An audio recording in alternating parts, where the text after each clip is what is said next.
Okay, lads, this is the big question after the madness of the Champions League in midweek. Are Arsenal the second favourites to win it all? I mean, just think about that question there. I've not just plucked this out of thin air because when you look at the bookmakers, BetMGM, our partners are here at NBC Sports from a betting perspective, they have Arsenal down as the second favourites now to win the Champions League. And Nick, I think I may have told you about this story. Start of the season, I was in a cab in London chatting with a cabbie who was an Arsenal fan and talking about this season, blah, blah, blah. And I just kind of said, I think you might do really well in Europe. I think you might, go deep. And he kind of laughed and was like, we get out of the group, it'd be great. But just had this feeling about Arsenal, this young team. It's new for them being in the Champions League, and just the style of play really seems to just kind of set them apart from a lot of the other teams in the Champions League this season. So, they obviously beat Porto on penalty kicks, came through a huge, huge test there in terms of the wiliness, the experience that you need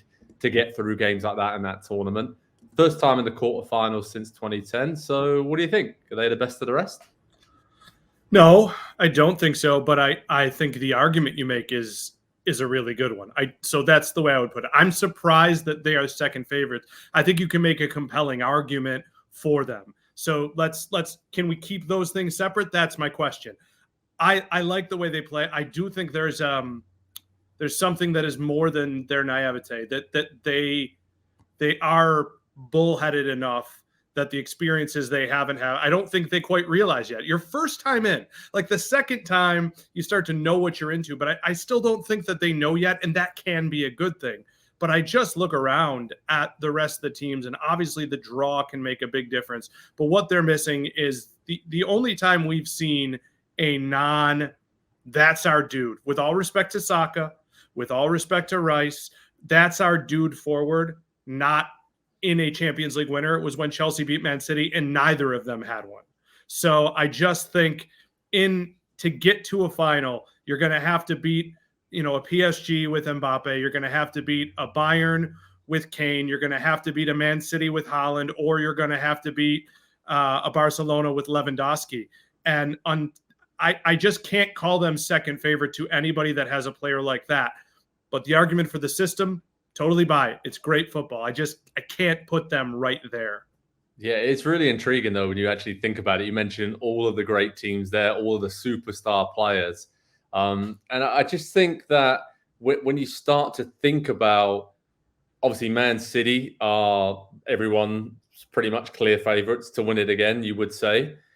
Arsenal beat them this season. They are the team that can go toe-to-toe with Man City. I'm looking around at the other teams and thinking, yeah, they got great attacking players, but could Bayern beat Man City? Could Real Madrid, with some of their defensive issues, beat Man City?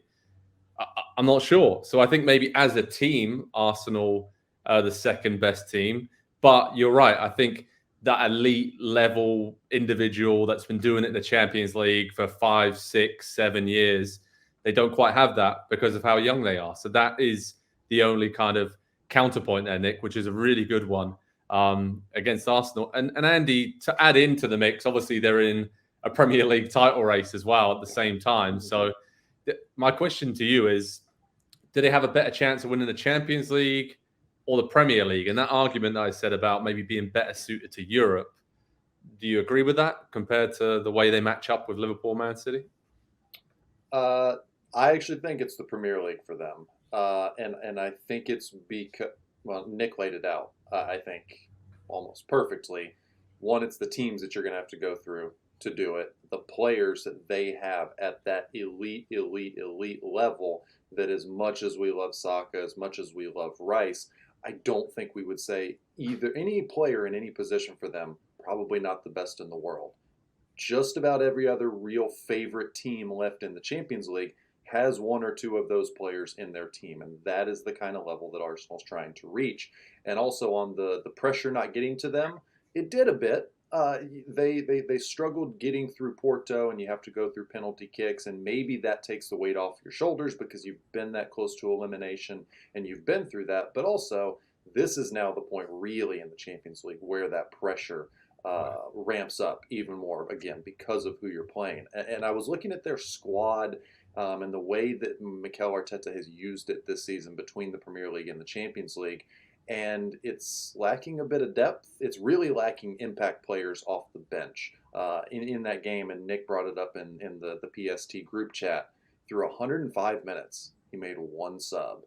Now, I know they don't have to play on the weekend, so maybe not worrying about rotating or minutes or anything, but he didn't have anybody else that he could call on the bench to come in other than Gabby Jesus. And so I think by having such a settled starting 11 and 2 or 3 subs that he regularly uses, he's gotten great performances out of the team this season, I'm sure, but I think it has left him a little bit short on numbers and options to change a game, a big game, which he's certainly going to have to do. I think I made the comparison in the game recap when Spurs went to the Champions League final, the Lucas Moura game. He was not the focal point of that team or that attack, but there was a game where someone needed to step up, someone of that caliber, and he did. I look around the Arsenal squad, I don't quite know where that might come from.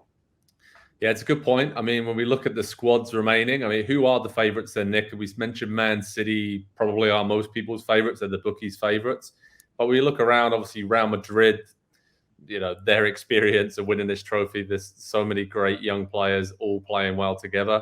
Bayern with Harry Kane, you can't rule them out. Obviously, Tuchel's done it as a coach before, and there's that kind of weird feeling there, like, all right, I'm going to win the Champions League, and then I'm going to ride off into the sunset just to show you I can do it again.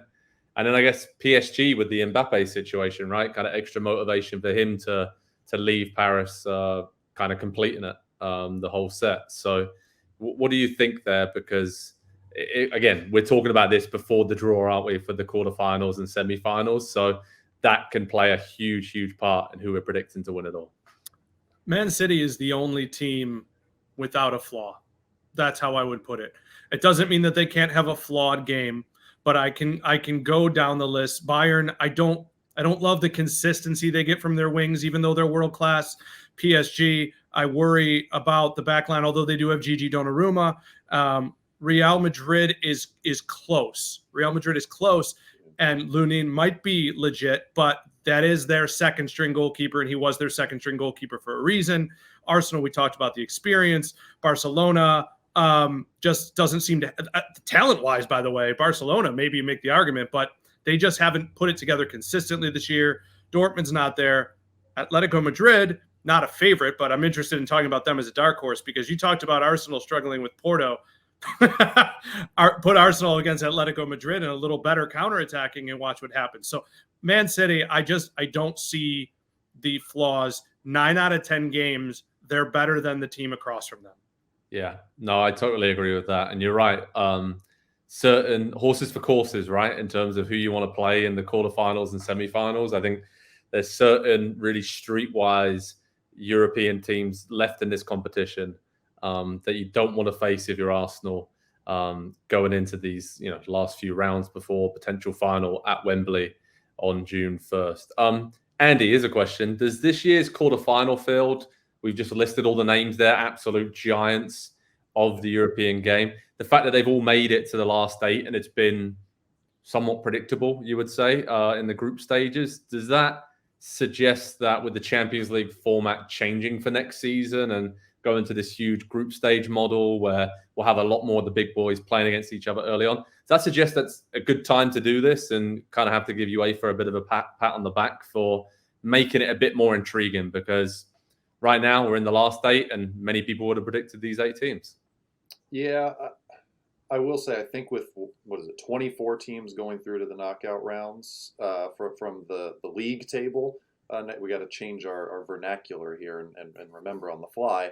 All these teams are going to get through eventually anyway. We'll get to see them play a little bit earlier on. I do think it's a great structure and setup from the simple fact that I think there's more worthy teams across Europe now, as well as teams have, or as data and information has become more widely available, more clubs have been able to build something impressive and something successful on the field. And so I think rewarding that, obviously there's more games, and so there's more money. We know that's kind of really the thing that drives this. But I do think it's going to be a great format. You get into those knockout rounds this time next season, and it's not going to be just the same matchups in the knockout rounds. We're going to get something a little bit different because we're going to have an extra 8 teams, and then 8 teams going straight through and into the round of 16. So I'm excited for what it's going to look like next season. I'm also still really excited about this season's Champions League because of all the storylines that we've got going on and the way that it's running parallel, obviously, to the Premier League title race. Yeah, it's going to be great. And to wrap up our thoughts on Arsenal, I think for me personally, I'd probably have them around 4th favourites, maybe when I think about the experience of Real Madrid, their caliber, and then either Bayern or PSG, if they can put it together on a day, then they would be right up there. And the same for Barcelona as well. But Arsenal are in that conversation, and they're there on merit in the quarterfinals of the Champions League. So it'll be intriguing to see who they get in the draw. And head over to Pro Soccer Talk on NBCSports.com for all the latest information on the Champions League as the Gunners are going for glory. Hi there, I'm Rebecca Lowe, studio host for NBC's coverage of the Premier League. Don't forget to hit subscribe to watch more videos all season long. And for even more Premier League content, from original series to live matches, head over to Peacock. And be sure to tune in for Premier League mornings every weekend on USA Network and on Peacock. We will see you there.